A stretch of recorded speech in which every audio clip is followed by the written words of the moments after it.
In this episode, we will be answering the question, can landlords charge interest when the rent is late? This answer is brought to you by AmerUSA, where you can screen tenants 24 hours a day.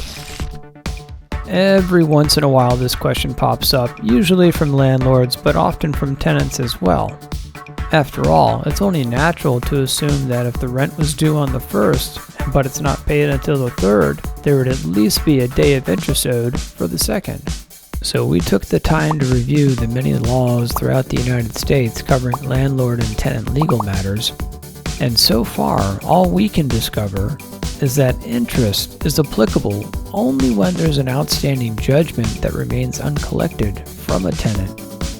These judgments are usually the result of a forcible entry and unlawful detainer action, also known as an eviction lawsuit, and while they can sometimes bundle together late rent and damages, attorney fees, etc., it's the judgment itself that the state permits to accrue interest while it remains unpaid. But as far as late rent, we have found no mention allowing a landlord to be able to collect interest as the days go by.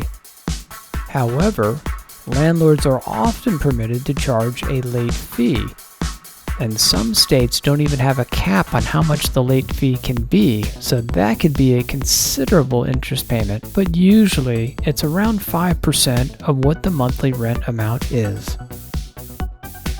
It's important to mention at this point that while late fees are lawful and very common, a landlord in many jurisdictions cannot begin eviction proceedings simply because of unpaid late fees. A landlord may only begin eviction proceedings if the rent is past due. So now a landlord may be wondering, well, my tenant has never paid rent on time, they've racked up an enormous amount in late fees. How am I to enforce the collection of those late fees if I can't evict over them?